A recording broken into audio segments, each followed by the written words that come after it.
A very good afternoon to all of you. Good afternoon, ma'am. How are you? Fine. आप लोगों को मेरी आवाज सुनाई दे रही है?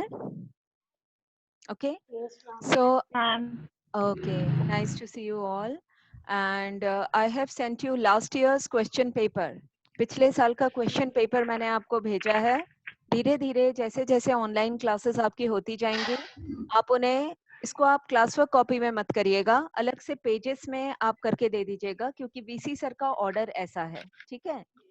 क्लास वर्क कॉपी में आप अपने रिकॉर्ड के लिए रखना चाहते हैं तो अलग बात है, बिकॉज इसमें से 2 सम्स तो आपके असाइनमेंट के ही हैं. अगर आप ध्यान दें, एक बॉमॉल्स का सेल्स मैक्सिमाइजेशन मॉडल और दूसरा आपका पॉल स्वीजी का king demand model.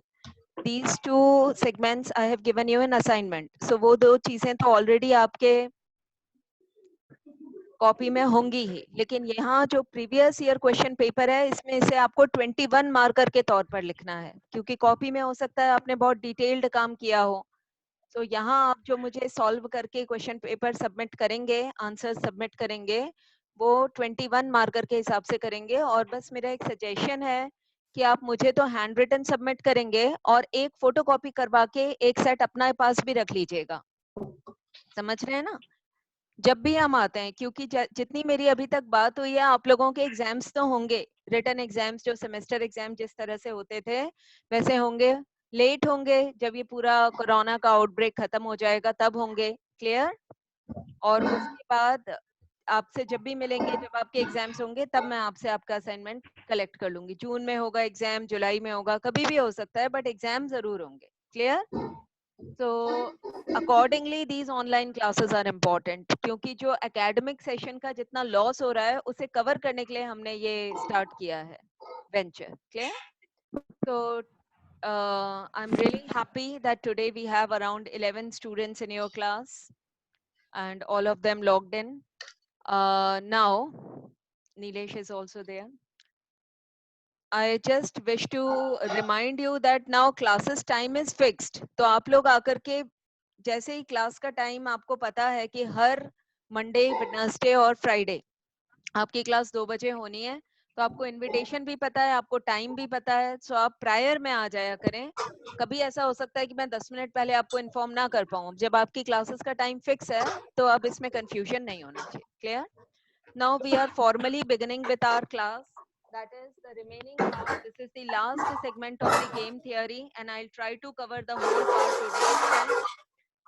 We have done till games of competition. Games of competition तक का segment हम कर चुके थे. ठीक है? आज हमें करना है games of coexistence, games of commitment. दोनों टाइप के गेम्स हमें करने हैं. We are beginning with games of coexistence.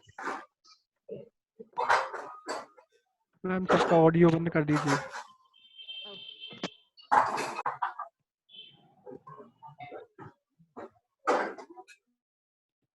Okay, I just wish to tell you one more thing, that there is an option called chat. You can see it below your screen. Can you see that?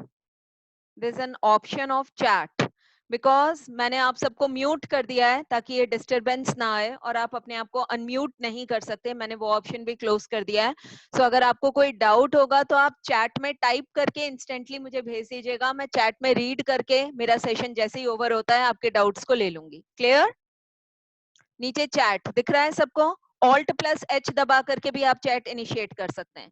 Alt दबाइए, साथ में simultaneously H दबाइए. Okay? Now we are coming to the games of coexistence.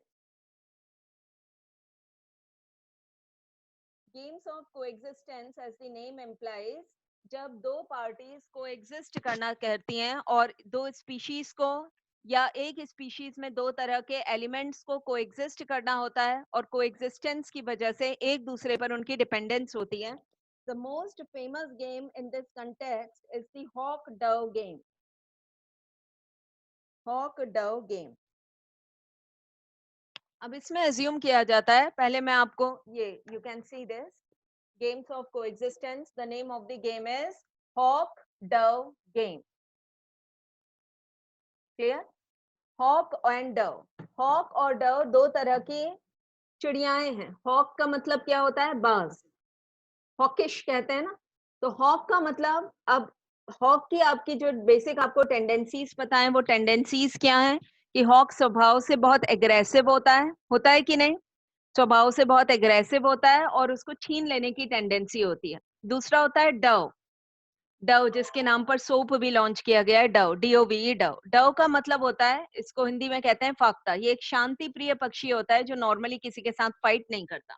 तो जब मैं hoc Dove game कह रही हूँ तो यहाँ पर हॉक और डव को लिटरली नहीं कह रही हूँ कि एक बाज है और एक फाख्ता है, ऐसा नहीं कह रही हूँ। इसका मतलब लोगों की टेंडेंसी। आप अपने आसपास में भी लोगों को देखते होंगे, कुछ लोग बहुत एग्रेसिव होते हैं, जिनका नेचर क्या होता है, एग्रेशन से चीजों को अपने फेवर में कर लेना। और कुछ लोगों का नेचर होता है पीसफुली आगे बढ़ना, जो चीज पीसफुली नहीं हो पा रही हो उसको वो छोड़ देते हैं और उन चीजों को परस्यू नहीं करते जहां पर लड़ाई झगड़े की टेंडेंसी होती है। तो हर सोसाइटी में दो तरह के लोग आपको मिलेंगे, एक जिनकी टेंडेंसीज किस तरह की होंगी, हॉकिश होंगी। हॉकिश टेंडेंसीज मींस वो एग्रेसिव होंगे, वो अपनी चीजों के लिए फाइट करेंगे, बहुत ज्यादा फाइटफुल उनका नेचर होगा, जहां झगड़ा करने की जरूरत नहीं भी होगी वहां भी वो फाइट करेंगे। एंड दूसरी टेंडेंसी के लोग होते हैं डोविश पीपल। डोविश लोग जो होते हैं उनका नेचर नहीं होता ज्यादा झगड़ा करने का, वो पीसफुली एग्जिस्ट करना चाहते हैं। इस तरह के दो लोग किसी सोसाइटी में एक साथ जब एग्जिस्ट करते हैं तो उस सिचुएशन को, उनके पे ऑफ्स किस तरह से रिजल्ट करते हैं, उन सिचुएशंस को कहते हैं हॉक डव गेम। क्लियर? तो यहाँ पर डॉग्स की स्पीशीज की बात करी गई है, तो दो डॉग्स हैं और उन दोनों डॉग्स में किसको लेकर के फाइट है, फूड को लेकर के फाइट है। क्लियर? फूड को लेकर के फाइट है उन दोनों के बीच में। तो कुछ डॉग्स ऐसे हैं जिनकी टेंडेंसी हॉकिश है, मींस वो फाइट करेंगे ज्यादा, और कुछ डॉग्स कैसे हैं, उनकी टेंडेंसी डोविश है, उनको फाइट करने में बहुत ज्यादा इंसेंटिव नहीं मिलता। जब वो फाइट करते हैं तो उनके पे ऑफ्स मिनिमाइज होते हैं। पे ऑफ का मतलब होता है वो नेट रिजल्ट जो किसी कम्युनिटी में लोगों को मिल रहा है। तो अब हम गेम ड्रॉ कर रहे हैं। तो जो डॉग वन है उसके पास दो स्ट्रैटेजी हैं कि या तो वो हॉक को प्ले करे या वो डव को प्ले करे, हॉकिश टेंडेंसी का डिस्प्ले करे या डोविश टेंडेंसी का डिस्प्ले करें। और डॉग टू के पास भी दो टेंडेंसीज हैं कि या तो वो हॉकिश टेंडेंसी का डिस्प्ले करें या फिर वो डोविश टेंडेंसी का डिस्प्ले करें। एंड इनके रिजल्टेंट पे ऑफ्स मैं आपको लिख करके बता रही हूँ, देख सकते हैं आप रिजल्टेंट पे ऑफ्स। डॉग वन के पास दो स्ट्रैटेजी हैं, या तो वो हॉकिश टेंडेंसी का डिस्प्ले कर सकता है या फिर वो डोविश टेंडेंसी का डिस्प्ले कर सकता है। उसी तरह से डॉग टू के पास भी दो स्ट्रैटेजी हैं। स्ट्रैटेजी वन में वो हॉकिश टेंडेंसी का डिस्प्ले कर सकता है एंड स्ट्रैटेजी टू में वो डोविश टेंडेंसी का डिस्प्ले कर सकता है। अगर पहला डॉग हॉकिश टेंडेंसी का डिस्प्ले करता है और दूसरा डॉग भी हॉकिश टेंडेंसी का डिस्प्ले करता है तो दोनों आपस में लड़ मरेंगे, अल्टीमेटली फूड किसी को नहीं मिलेगा। तो उनके पे ऑफ्स कितने हैं, -2 -2। अगर पहला डॉग जो है वो हॉकिश टेंडेंसी का डिस्प्ले कर रहा है, यानी वो हॉक की तरह एक्ट कर रहा है, और दूसरा डोविश टेंडेंसी का डिस्प्ले कर रहा है, यानी वो डव की तरह एक्ट कर रहा है, इसका मतलब हॉक को तो सारा रिजल्ट मिल जाएगा, सारा फूड वो छीन के खा जाएगा क्योंकि दूसरे की तरफ से रेजिस्टेंस ही नहीं है। तो उसका पे ऑफ हो गया 4 और डव का पे ऑफ हो गया 0। अगर पहला डॉग डोविश टेंडेंसी का डिस्प्ले कर रहा है और दूसरा डॉग हॉकिश टेंडेंसी का डिस्प्ले कर रहा है, तब पहले डॉग का जो रिजल्टेंट आया वो कितना आया, 0 आया, और दूसरे डॉग का रिजल्टेंट कितना आया, 4। अगर दोनों डव हैं, दोनों शांति प्रिय हैं, तो दोनों अपने बीच में खाना बांट करके खा लेंगे और उनका डिस्प्ले कितना हो जाएगा, 2-2। सो अल्टीमेटली कौन कब हॉक प्ले, अब इसी तरह से ये अगर दोनों हमेशा ही सारे डॉग्स हॉकिश प्ले करेंगे तो कोई बचेगा ही नहीं भाई। वो तो हॉक टेंडेंसी का मतलब है कि अल्टीमेटली दूसरा जब तक मर ना जाए तब तक आप फाइट करते रहें। तो दोनों ही दूसरे को मारने के लिए गेम खेलेंगे, तो दोनों ही मर जाएंगे, तो स्पीशीज ही खत्म हो जाएगी। क्लियर? तो हमेशा किन चीजों का डिस्प्ले माना जाता है कि पॉपुलेशन में दोनों तरह के एलिमेंट्स होंगे ताकि वो पॉपुलेशन स्टेबिलिटी के साथ आगे बढ़ पाए। कुछ लोग हॉकिश टेंडेंसी का डिस्प्ले करेंगे और कुछ लोग डोविश टेंडेंसी का डिस्प्ले करेंगे। मान लीजिए कि हॉक होने की प्रोबेबिलिटी है कि पॉपुलेशन में से कितने लोग हॉक होते हैं, उसकी प्रोबेबिलिटी है p, और पॉपुलेशन में से कितने लोग डव की तरह एक्ट करते हैं उसकी प्रोबेबिलिटी है 1 - p। तो हमारे पास p एंड 1 माइनस p दोनों ही तरह की प्रोबेबिलिटी हैं। अगर हॉक होने की प्रोबेबिलिटी p है, ठीक है, और डव होने की प्रोबेबिलिटी कितनी है, कि अगर सारे डॉग्स में से मैं चूज कर रही हूँ डॉग, तो क्या प्रोबेबिलिटी है रैंडमली, तो रैंडमली ये प्रोबेबिलिटी है कि हॉक्स p के बराबर निकलेंगे और डव 1 माइनस p। अब अगर मैं ये कहती हूँ कि कोई एक हॉक प्ले कर रहा है, तो क्या प्रोबेबिलिटी है, अगर डॉग 1 हॉक प्ले कर रहा है तो क्या प्रोबेबिलिटी है कि जो दूसरा डॉग उसे मिलेगा वो हॉक मिलेगा या डव मिलेगा। तो हमें उसका एक्सपेक्टेड पे ऑफ निकालना है। अगर डॉग 1 ये डिसाइड करता है कि वो हॉकिश टेंडेंसी का डिस्प्ले करेगा, तो उसका एक्सपेक्टेड पे ऑफ कितना है, प्रोबेबिलिटी है हॉक मिलने की p और डव मिलने की प्रोबेबिलिटी कितनी है 1 माइनस p। अगर उसे हॉक मिलता है तो उसका रिजल्टेंट कितना होगा, पहले केस में -2, अगर एक हॉक को दूसरा हॉक मिल गया तो -2, तो एक्सपेक्टेड आउटकम होगा -2p प्लस, ये भी हो सकता है कि डव मिल जाए, और अगर डव मिल जाए तो उसका रिजल्टेंट कितना हो जाएगा 4, और डव मिलने की प्रोबेबिलिटी कितनी है 1 माइनस p। सो 4 इंटू 1 माइनस p, ये एक्सपेक्टेड पे, ये जब एक डॉग हॉक प्ले करने का डिसाइड करता है तो उसका एक्सपेक्टेड पे ऑफ कितना निकल करके आता है -2p plus 4 1 minus p। -2p क्यों, क्योंकि अगर उसने डिसाइड कर लिया कि मुझे हॉक प्ले करना है, तो हमें ये सोचना है कि क्या प्रोबेबिलिटी है कि अगला अगला डॉग भी उसे या तो हॉक मिलेगा या डो मिलेगा। हॉक मिलने की प्रोबेबिलिटी कितनी है p, तो हॉक मिलना यानी उसका पे ऑफ कितना होता, अगर उसे दूसरा भी हॉक मिला होता -2, आप -2 को मल्टीप्लाई करेंगे प्रोबेबिलिटी से, तो -2 इंटू p प्लस, ये भी हो सकता है कि डव मिले, डव मिलने की प्रोबेबिलिटी कितनी है 1 माइनस p, और जब अगर उसे दूसरा डव मिल गया होता तो फिर उसके रिटर्न्स कितने होते हैं 4 के बराबर, so plus 4 into 1 minus p। So this will be the expected payoff of the dog when he decides to, dog 1 when he decides to play hawk. अब हम यहाँ पर कॉलम में डॉग 2 का देखते हैं कि डॉग 2 अगर डव प्ले करने का डिसाइड करता है तो उसका एक्सपेक्टेड पे ऑफ कितना होगा। डॉग 2 अगर डव प्ले करने का डिसाइड करता है तो दूसरा भी उसे डव मिलेगा, इसकी अगर इस पहला उसे हॉक मिलेगा, इसकी प्रोबेबिलिटी कितनी है p, क्लियर। तो p 0 into p is 0 plus दूसरा उसे हॉक मिल जाए, दूसरा उसे डव मिल जाएगा, इसकी प्रोबेबिलिटी कितनी है 1 माइनस p, और उसमें उसका एक्सपेक्टेड पे ऑफ कितना है 2, so this will be 2 into 1 minus p। ये क्लियर हो रहा है, तो ultimately this would be 2 into 1 minus p। सो एक इक्वेशन आई हमारी -2p plus 4 into 1 minus p, दूसरी इक्वेशन आई हमारी 2 इंटू 1 माइनस p। ये दोनों इक्वेशंस को अगर हम इक्वल कर दें तभी हमें एक इवोल्यूशनरी स्टेबल स्ट्रैटेजी मिलेगी, ताकि आगे भी वो पॉपुलेशन कंटिन्यू रह पाए। इसके लिए हमें दोनों ही तरह के डॉग्स का मिलना जरूरी है, हॉकिश टेंडेंसी वाले डॉग्स एंड डोविश टेंडेंसी वाले डॉग्स। तो हमारी इवोल्यूशनरी स्टेबल स्ट्रैटेजी क्या होगी, इवोल्यूशनरी स्टेबल स्ट्रैटेजी, जिसको हम शॉर्ट फॉर्म में कहेंगे ESS। ESS का क्या मतलब हुआ, इवोल्यूशनरी स्टेबल स्ट्रैटेजी। ये होगी -2p plus 4 into 1 minus p, इसको हम इक्वल करेंगे 2 इंटू 1 माइनस p। अब मैं आपसे एक रिक्वेस्ट कर रही हूँ, ये देखिए, this is our evolutionary stable strategy, जहां पर मैंने दोनों ही इक्वेशंस को इक्वेट कर दिया। अब आप p की वैल्यू के लिए सॉल्व करिए, p की वैल्यू कितनी आएगी बताइए सॉल्व करके, p की वैल्यू आएगी 1/2, क्लियर। जब आप इस इक्वेशन को सॉल्व करेंगे तो p की वैल्यू निकल करके आएगी 1/2, तो प्रोबेबिलिटी कितनी आएगी 50%। 50% प्रोबेबिलिटी है कि अगर एक रैंडमली आप कोई डॉग चूज करते हैं तो वो या तो हॉक निकलेगा, इस बात की प्रोबेबिलिटी भी 50% है, या फिर वो डव निकलेगा, इस बात की प्रोबेबिलिटी भी 50% है। इतना क्लियर हो गया।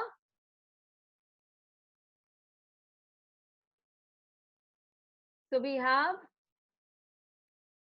Equal probability of finding both. ये जो है इसको स्टडी किया गया एक्चुअली में बायोलॉजिस्ट ने, जैसे इकोनॉमिक्स में हमारा फेमस इकोनॉमिस्ट जो है वो है जॉन मेनार्ड कीन्स, कीन्स का नाम हम पढ़ते हैं ना, लॉर्ड जॉन मेनार्ड कीन्स। उसी तरह बायोलॉजी में भी जॉन मेनार्ड ने बहुत काम किए हैं, लेकिन वो कीन्स नहीं है, वो स्मिथ है। तो जॉन मेनार्ड स्मिथ ने बायोलॉजी में इसको स्टडी किया था, और उन्होंने, क्योंकि गेम थियोरी का एप्लीकेशन मैंने आपको बताया कि वो अक्रॉस डिसिप्लिन्स मिलता है, तो गेम थियोरी का ये वाला जो एक्सप्लेनेशन मिला जॉन मेनार्ड स्मिथ ने, evolution and theory of game इस नाम से एक किताब लिखी थी, एक रिसर्च पेपर भी निकाला था, और उसमें उन्होंने प्रैक्टिकली ऑब्जर्व करके ये निकाला था कि किस तरह से इवोल्यूशनरी स्टेबल स्ट्रैटेजीज सामने आती हैं। क्योंकि ये जो टाइप का हमारा गेम था, ये गेम्स ऑफ कोएग्जिस्टेंस था। इसमें किन दो टाइप ऑफ टेंडेंसीज, ऐसे ही लोग, ये हमने डॉग्स का एग्जांपल लिया, ऐसे ह्यूमन बींग्स में आपको लोग मिलेंगे, प्लेयर 1 और प्लेयर बी। मान लीजिए कॉर्पोरेट कल्चर है, वहां पर एक प्रमोशन है या पे राइज है, उसके लिए फाइट होगा दो इंडिविजुअल्स में, एक होगा एग्रेसिव और दूसरा होगा थोड़ा सा पीस लवर। एग्रेसिव वाले का टेंडेंसी होगा कि वो किसी भी हाल में, जब तक वो दूसरे को खत्म ना कर ले, पर उसको पे राइज चाहिए ही चाहिए। और दूसरा होगा कि म्यूचुअली दोनों मिलकर के भी काम कर सकते हैं। अगर सारे ही ऑर्गेनाइजेशन में लोग एग्रेसिव नेचर के आएंगे तो भी ऑर्गेनाइजेशन में वर्कर टिक नहीं पाएंगे, क्योंकि सारे एक दूसरे को खत्म कर देंगे। और अगर सारे ही ऑर्गेनाइजेशन में बहुत ही कूल नेचर के आएंगे, तब भी कई बार जिस तरह से उन्हें पे राइज के लिए फाइट करनी चाहिए, वो फाइट नहीं कर पाएंगे। तो इवोल्यूशनरी स्टेबल स्ट्रैटेजी ये कहती है कि दोनों की प्रोबेबिलिटीज निकालकर इक्वेट जब करेंगे, तो उनका रिजल्टेंट परसेंटेज कितना आएगा, प्रोबेबिलिटी हाफ निकल करके आएगी, यानी 50% हॉक के आने की प्रोबेबिलिटी है एंड 50% डव के आने की probability. This was the game of coexistence. Now I am coming on games of commitment. Commitment वाले सारे गेम्स की बात कर रहे हैं जहां पर कमिटमेंट इज रिक्वायर्ड। अभी तक हमने कितने टाइप्स ऑफ गेम्स कर लिए, ये बताइए आप मुझे। सबसे पहला टाइप ऑफ गेम हमने कौन सा किया, games of coordination. Games of coordination के बाद हमने किया गेम्स ऑफ कंपटीशन। फिर थर्ड टाइप ऑफ गेम हमने किया गेम्स ऑफ कोएग्जिस्टेंस, जिसमें हमने एक ही स्पीशीज में दो डिफरेंट डिफरेंट लोगों के एग्जिस्टेंस एक्ट करने की क्या स्ट्रैटेजीज हो सकती हैं, उसको डिसाइड किया। And now we are doing games of commitment, जहां पर प्रायर कमिटमेंट रिक्वायर्ड होता है फॉर द प्लेयर्स। इसमें आप, अच्छा, गेम्स ऑफ कमिटमेंट प्रीवियस तीनों टाइप के गेम्स से डिफरेंट हैं, क्योंकि प्रीवियस तीनों टाइप्स ऑफ गेम्स किस पर एक्ट कर रहे थे, प्रीवियस तीनों types of games were games of simultaneous moves, यानी एक साथ जब मूवमेंट्स लिए जा रहे थे। ऐसा नहीं था कि किसी एक प्लेयर को पहले मूव करने का हक मिल गया। लेकिन अब जो गेम्स ऑफ कमिटमेंट हैं, they are based upon sequential moves. जो इसके पहले के तीनों के कैटेगरी के गेम्स हमने किए थे, वो साइमल्टेनियस मूव्स वाले गेम्स थे, यानी कि सारे प्लेयर्स साइमल्टेनियसली खेल रहे थे। ठीक है। और अब जो हम गेम करेंगे गेम्स ऑफ कमिटमेंट, यहाँ 3 गेम्स हम करेंगे। ये गेम है सीक्वेंशियल मूव के, यानी पहले एक चाल चलेगा, उसके बाद दूसरा चलेगा, तो पहले कौन चाल चलता है उस पर गेम के आउटकम्स चेंज हो जाएंगे। और अगर पहला वाला दूसरे को फोर्स करे कि तुम एक पर्टिकुलर स्ट्रैटेजी को ऑप्ट करने के लिए कमिट करो, और कमिट करने के लिए वो उसे बाध्य कर दे, तब भी गेम्स के आउटकम्स चेंज हो जाएंगे। यहाँ जो पहला गेम हम पढ़ेंगे वो गेम है फ्रॉग एंड दी स्कॉर्पियो। पहला गेम कौन सा है, फ्रॉग एंड दी स्कॉर्पियो, मेंढक और बिच्छू। फ्रॉग का मतलब होता है मेंढक और स्कॉर्पियो का मतलब होता है बिच्छू। तो फ्रॉग एंड स्कॉर्पियो। कहानी है, इस गेम को समझाने से पहले मैं एक छोटी सी कहानी सुनाऊंगी। एक फ्रॉग था और दूसरा था स्कॉर्पियो। स्कॉर्पियो यानी बिच्छू, फ्रॉग आपको पता है। स्कॉर्पियो की टेंडेंसी क्या होती है, बिच्छू की टेंडेंसी होती है डंक मारने की। क्या टेंडेंसी होती है बिच्छू की, डंक मारने की। तो स्कॉर्पियो ने फ्रॉग से ये रिक्वेस्ट किया, बीच में नदी थी, कि तुम मुझे नदी के इस पार से लेकर के उस पार तक ले जाओ और मुझे छोड़ दो। तो फ्रॉग ने कहा, मैं तुम्हें लेकर के तो चला जाऊं, लेकिन तुम मुझे डंक मार दोगे। जब तुम मुझे डंक मार दोगे तो क्या होगा कि मैं मर जाऊंगा, तो मैं तुम्हें क्यों लेकर के जाऊं। तो फ्रॉग ने उससे कहा, तुम पागल हो क्या, मुझे ही तो नदी पार करनी है, मैं तुम्हें डंक क्यों मारूंगा। फ्रॉग ने सोचा कि मैं तो नदी पार कर ही रहा हूं, मैं इसे अपनी पीठ पर बिठा लेता हूं। अगर मैं इसे अपनी पीठ पे बिठा के नदी पार करा दूंगा तो मुझे पुण्य मिलेगा, क्योंकि मैंने एक अच्छा काम किया, इसने मुझसे रिक्वेस्ट करी और मैंने इसकी रिक्वेस्ट को फुलफिल किया। बस खतरा यही है कि ये डंक ना मारे। तो ये कह रहा है कि ये डंक नहीं मारेगा, क्योंकि इसे क्या है, इसको भी नदी पार करने का मन है। तो अब जैसे ही, अब ये जो गेम है ये सिक्वेंशियल मूव का गेम है। यहाँ पर फ्रॉग के पास दो चॉइसेस हैं। जैसे ही फ्रॉग से स्कॉर्पियो ने रिक्वेस्ट करी कि तुम मुझे नदी पार करवा दो, तो फ्रॉग के पास क्या चॉइसेस हैं? यहाँ पर पहला मूव किसका है? फ्रॉग का। फ्रॉग डिसाइड करेगा कि उसे नदी स्कॉर्पियो को पार करवानी है या नहीं करवानी है। तो इनिशियल चॉइस किसके पास है? फ्रॉग के पास है। तो फ्रॉग के पास दो ऑप्शंस हैं, वो दोनों में से कोई भी स्ट्रैटेजी चूज कर सकता है। वो चूज कर सकता है कि वो स्कॉर्पियो को कैरी करेगा, वो चूज कर सकता है कि वो स्कॉर्पियो को कैरी करने से मना कर देगा। अगर वो कैरी करने से मना कर देता है तब तो कहानी ही खत्म हो जाती है, आगे कुछ बचता ही नहीं है। लेकिन अगर वो कैरी करता है तो अब फ्रॉग के हाथ से सिचुएशन निकल गई। अब स्कॉर्पियो चूज करेगा कि उसे फ्रॉग को काटना है, उसे डंक मारना है या उसे डंक नहीं मारना है। एक बार अगर फ्रॉग ने ये चूज कर लिया, उसे अपनी पीठ पे बिठा लिया और वो नदी पर उतर गया, तो अब उसके पास चॉइस नहीं है कि वो रिवर्ट कर सके। अब चॉइस किसके पास है? अब स्कॉर्पियो के पास चॉइस है कि वो स्टिंग करे या वो स्टिंग ना करे। तो स्कॉर्पियो के पास दो चॉइस है कि वो स्टिंग करेगा या वो स्टिंग नहीं करेगा। तो अब हमें इन्हें, इनके एक्सपेक्टेड पे ऑफ्स का हमें टेबल बनाना पड़ेगा कि इनका टेबल किस तरह से बनेगा। ठीक है, तो वो मैं आपको बना करके दिखाती हूँ। जो पहले पे ऑफ्स हैं वो फ्रॉग के हैं, फिर जो पे ऑफ्स हैं वो स्कॉर्पियो के हैं। तो मैं आपको लिख करके बनाती हूँ, जस्ट 1 मिनट आप वेट करें। ठीक, ये बन गया, ये देखिए। तो इनिशियल दिख रहा है सबको? फ्रॉग के पास दो चॉइसेस हैं। फ्रॉग के पास दो चॉइसेस हैं कि या तो वो स्कॉर्पियो को कैरी करे या फिर वो रिफ्यूज कर दे। अगर वो रिफ्यूज करता है, यहाँ जो पहला इसमें मैंने पे ऑफ लिखे हैं वो फ्रॉग के हैं, और फिर आगे जो पे ऑफ लिखे हैं वो स्कॉर्पियो के हैं।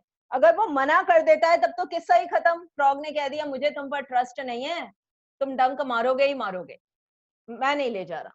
अगर मना कर दिया तो ना तो फ्रॉग को कोई यूटिलिटी मिली, ना स्कॉर्पियो को कोई यूटिलिटी मिली, दोनों को ही कोई भी यूटिलिटी नहीं मिली। तो कितना आ गया? 0-0। अब अगर फ्रॉग ने सोचा पुण्य का काम है, अगर मैं एक अच्छा काम कर दूंगा तो मुझे यूटिलिटी मिलेगी, सेटिस्फैक्शन मिलेगा। तो फ्रॉग ने कहा ठीक है, मैं तुम्हें अपनी पीठ पर बैठाऊंगा।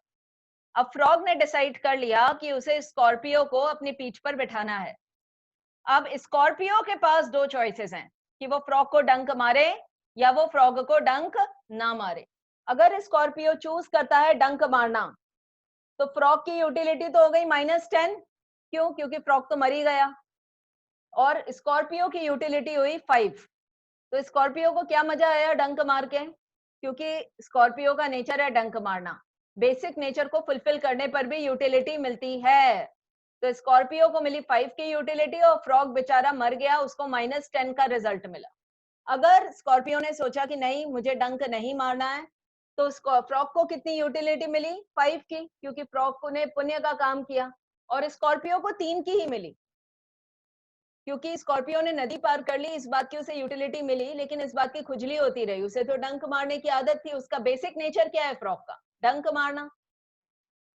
तो उसने उसको डंक नहीं मारा, इस चीज से उसको 2 यूनिट्स की यूटिलिटी का लॉस हुआ।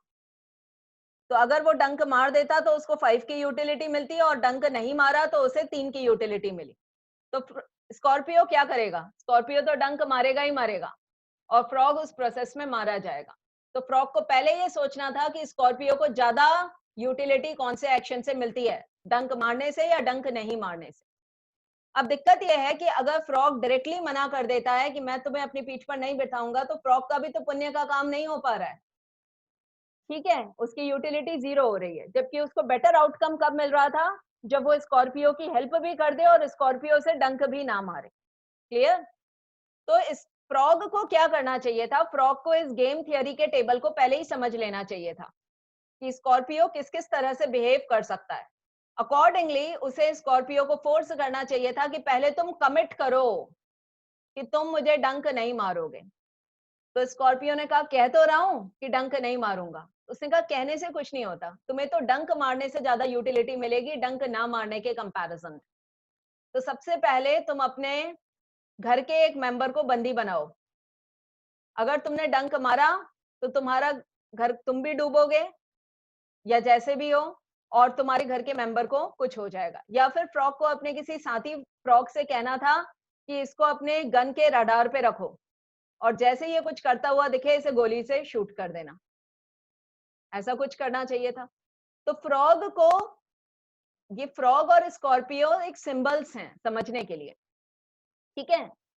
तो फ्रॉग को कमिटेड करवाना था, उससे कमिटमेंट एंश्योर करवाना था कि तुम, मुझे कुछ ऐसा काम करके रखना चाहिए था फ्रॉग को, ताकि उसको ये अश्योरिटी रहती। केवल उसके बोलने पर उसे ट्रस्ट नहीं करना चाहिए था, उसे कुछ अश्योरेंस, कुछ कमिटमेंट डिवाइस करनी चाहिए थी, जिसके थ्रू वो इन पे ऑफ्स को चेंज कर सकता।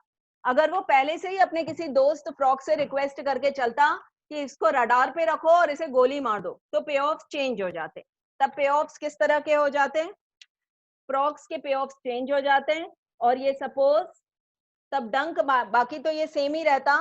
5 की जगह डंक मारने से इसको कितनी यूटिलिटी मिलती? 2 की। और डंक ना मारने से कितने की यूटिलिटी मिलती? 3 की। तो स्कॉर्पियो नेचुरली डंक नहीं मारता।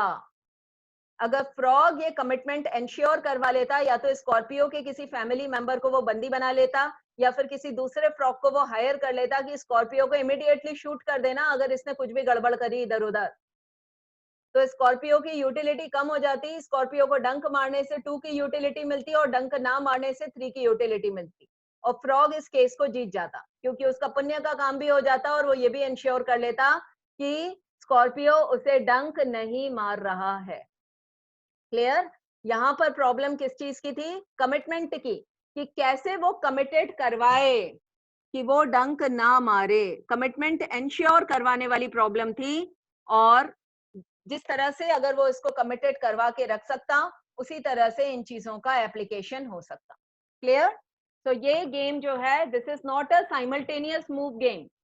अभी तक हमने जितने गेम्स पढ़े, कोऑर्डिनेशन वाले और आपका कंपटीशन वाला, इवन कोएग्जिस्टेंस वाला, वो सारे साइमल्टेनियस मूव गेम्स थे, क्योंकि दोनों प्लेयर एक साथ एक्ट कर रहे थे। लेकिन यहाँ पर चॉइस है। जब फ्रॉग डिसाइड कर लेगा तो फ्रॉग के हाथ से बात निकल गई, किसके पास चली गई? स्कॉर्पियो के पास। इतना क्लियर हुआ? फिर स्कॉर्पियो के हाथ में अगर चॉइस है तो फ्रॉग को पहले से उसे कमिटमेंट करवा के रखना चाहिए, ताकि वो फ्रॉग को चीट ना करे। चीटिंग को प्रिवेंट करने के लिए प्रीवियस कमिटमेंट जरूरी है। अब इसी एग्जाम्पल को सुपर इम्पोज करिए आप ओलिगोपोली की सिचुएशन में, जहां पर दो ओलिगोपोलिस्ट मिलकर के कार्टेल बनाते हैं, और पहला ओलिगोपोलिस्ट कहता है कि मैं चीट नहीं करूंगा, और दोनों ने अपने कुछ प्राइसेस फिक्स कर लिया। तो अब अगर एक बार किसी एक ने कमिटमेंट कर दिया और अकॉर्डिंगली अपना प्रोडक्शन कर दिया, तो ये सिक्वेंशियल मूव हो गई। अब दूसरे के हाथ में है कि वो अपने प्रोडक्शन को किस तरह से डिसाइड करेगा। अगर दूसरा चीट कर जाता है तो पहले वाले ओलिगोपोलिस्ट का क्या हो जाएगा? पहली वाली फर्म का क्या हो जाएगा? नुकसान हो जाएगा। दो फर्म्स, फर्म ए और फर्म बी।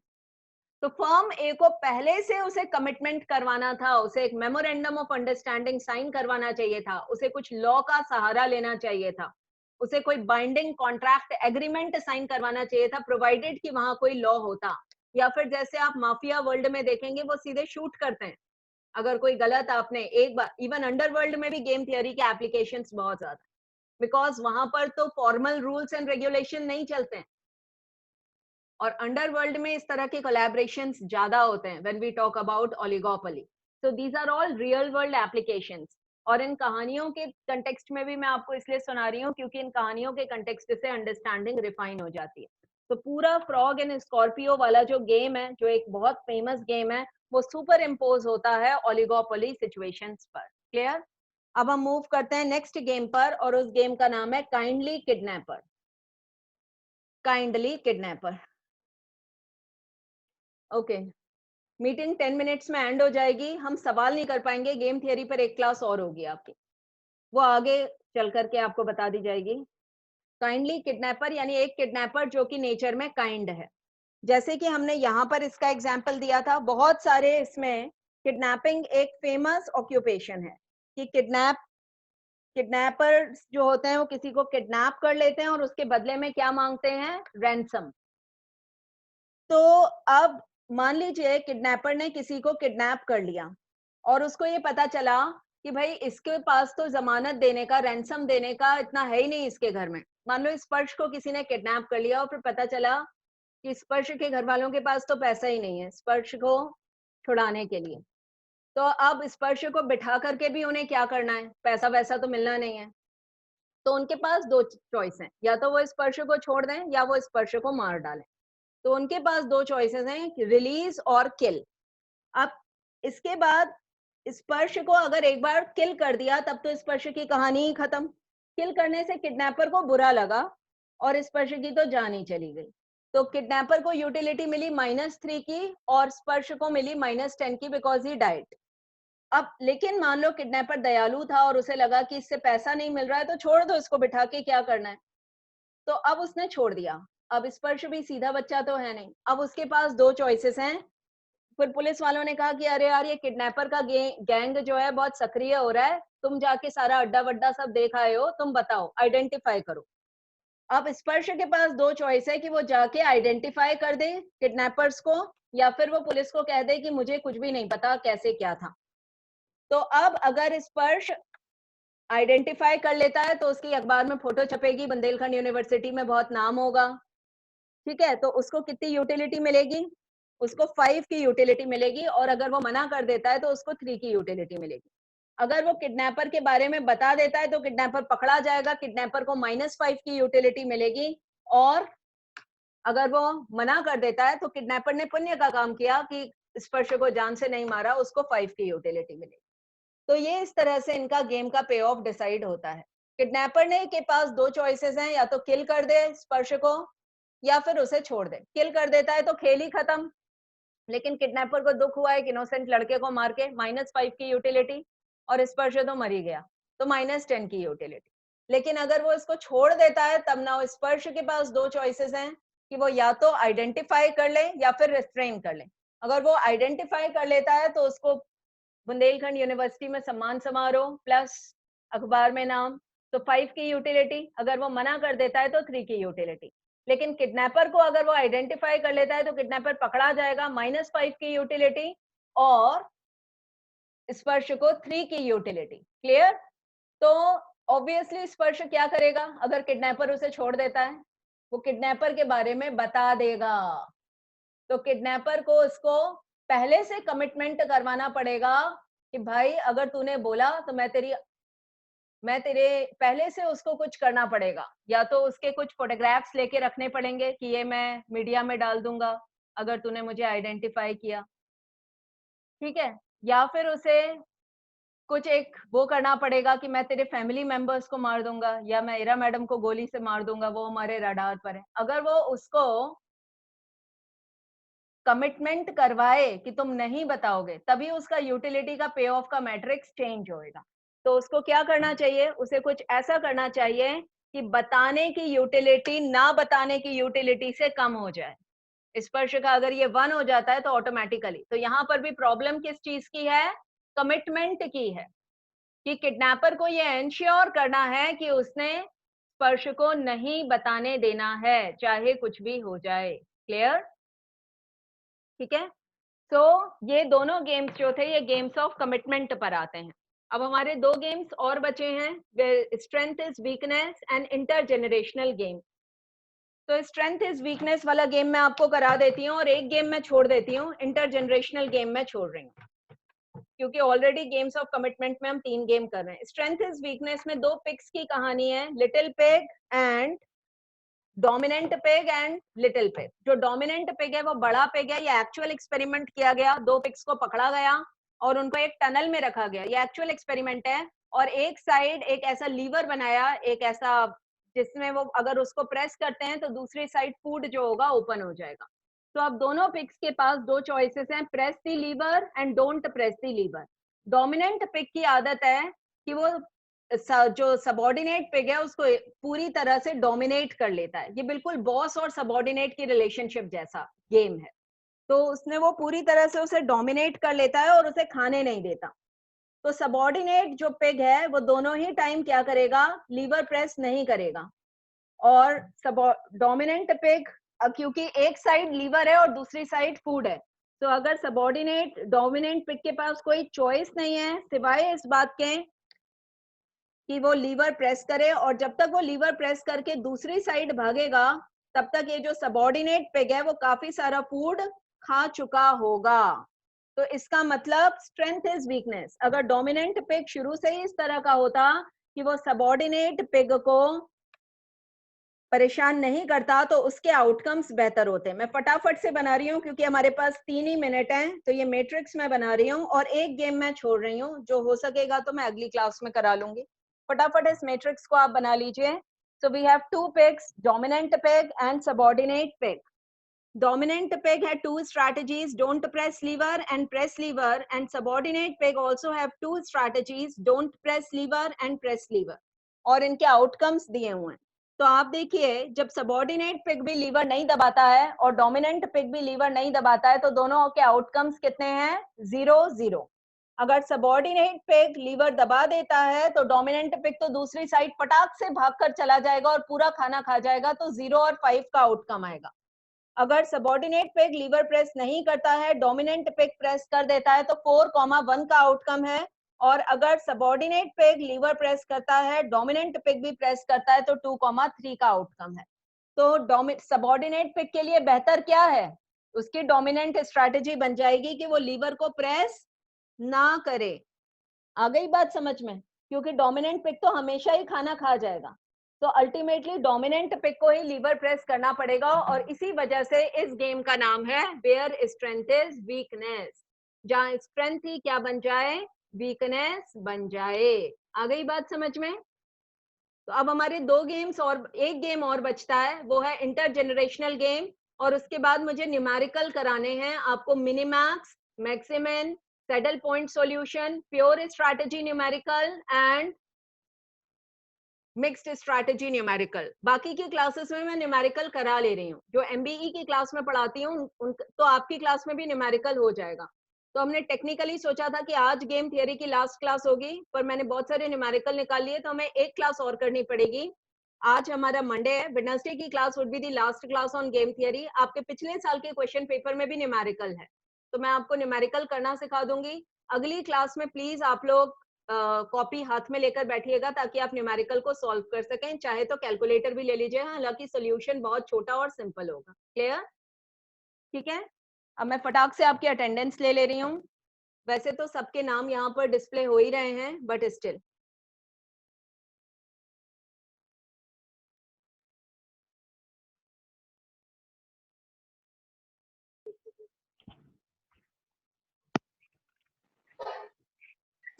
स्पर्श, एक मिनट, अब ये रैंडमली आ रहा है। स्पर्श प्रेजेंट है, Nikita is there, Nikita is present, Iram present, Anjali Yadav is there, Anjali Yadav is there, Anjali Reza, Anjali Reza is Yes, there, ma'am. Okay. Yes, ma'am.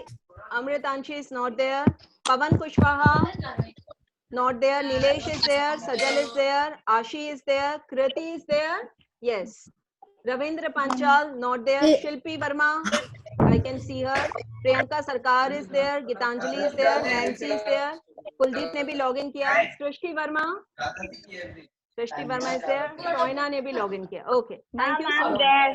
Okay, लगा दी। ओके, शुभी गुप्ता के नाम से कौन लॉग इन करता है? अंजलि रेजा। मैम अंजलि रेजा।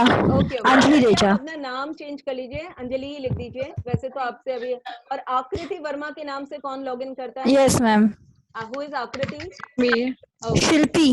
ओके, शिल्पी आप भी इसमें चेंज शिल्पी शिल्पी।